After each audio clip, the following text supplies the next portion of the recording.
बात पाकिस्तान के साबिक वजीर आला की भी करते हैं, जिन्होंने अपना बयान जारी किया है। और ये बयान इसलिए बड़ा इंपॉर्टेंट है क्योंकि ये माना जा रहा है कि ये शख्स पाकिस्तानी एस्टैब्लिशमेंट और ISI का एक ख़ास आदमी है। और ये बयान जो साबिक वज़ीर आज़म अनवारुल हक कक्कर की तरफ से दिया गया है, उसमें यह कहा गया है कि कंसेंसस है अब की बार पाकिस्तान के अंदर, पाकिस्तान की तमाम एस्टैब्लिशमेंट के अंदर, कि दोस्ताना और सेहतमंद ताल्लुकात भारत से बनाए जाए। भारत के साथ दोस्ताना और सेहतमंद ताल्लुकात कायम करने के लिए पाकिस्तान की तमाम एस्टैब्लिशमेंट आज एक पेज पर है। और ये बयान पाकिस्तान के साबिक वजीर आला और मौजूदा सेनेटर अनवारुल हक कक्कर की तरफ से दिया गया है, साबिक वज़ीर आज़म की जानिब से। साबिक वज़ीर आज़म की तरफ से दिया गया है, आज के लिए सेनेटर भी है। और ये बयान तब आया है जब 14-15 मिनट के दरमियान मुलाकात भी हुई है, हैंडशेक भी हुआ है, और उसके बाद आज फोटो सेशन में भी कुछ चीज़ें क्लियर होनी है। और ये भी माना जा रहा है कि ये बयान तब आया है जब पाकिस्तान लगातार ये इशारे दे रहा है कि जनाब हम रिवायत से हटकर आगे बढ़ना चाहते हैं, लेकिन भारत सरकार की तरफ से ये कहा गया है कि टेरर और टॉक्स एक साथ नहीं चलेंगी, यानी दहशतगर्दाना कार्रवाइयाँ और मुज़ाकरात एक साथ नहीं चलेंगी। जो स्टेट एक्टर्स और नॉन स्टेट एक्टर्स वहाँ पर बैठे हैं, जो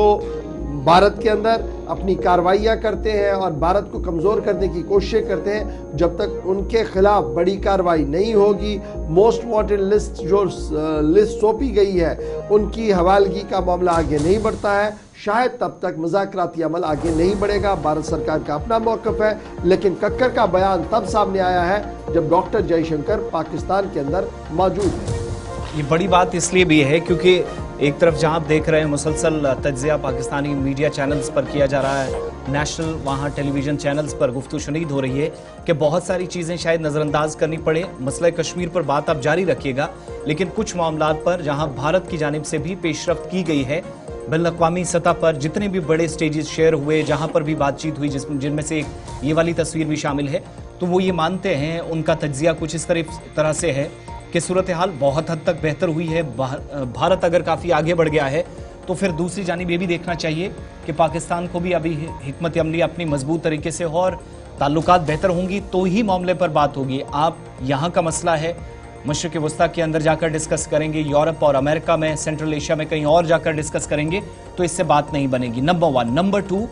उस बयान को काफ़ी कोट किया जा रहा है जिसमें वज़ीर आज़म ने कई मरतबा कहा कि भारत अब इन मसाइल से बहुत ऊपर उठ चुका है और उसने तमाम लोगों के साथ जो उसके साथ चाहता है कि ताल्लुकात अच्छे हो ख्वाह है, उनको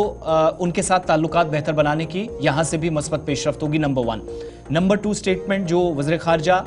हमारी नज़र में कोई 10 मरतबा उन्होंने कहा कि अगर पाकिस्तान ने हमारे साथ ताल्लुकात अच्छे रखे होते, इस्लामाबाद से कोई पेशरफ्त हुई होती, तो फिर शायद IMF और बाकी इदारों के सामने, ममालिक के सामने जो कर्ज लेने के लिए पाकिस्तान कई मरतबा जाता है, उसमें भारत भी मदद कर सकता था। तो वो बताता है कि जो दूरअंदेशी भारत सरकार की है और जो खारजा पॉलिसी है उसका हिस्सा किस तरीके से बनाया जाता है, स्ट्रेटजीज़ क्या हैं, फर्दर प्लानिंग्स क्या हैं, मगर इसके लिए ज़रूरत इस बात की है कि उस तरफ से भी कोई पॉजिटिव रिस्पॉन्स आए, तभी जाकर चीज़ें शायद फेवर में जा सकती है। लेकिन इस तस्वीर ने बहुत सारे लोगों के जो कल तक हम देख रहे थे ओपिनियन थे उसमें तब्दीली लाई कि शायद बहुत बातचीत हुई, इतना भी काफ़ी है। लेकिन ये तस्वीर आज के दिन जब आप हिस्ट्री ऑफ द डे में भी देखेंगे तो याद रखी जाएगी।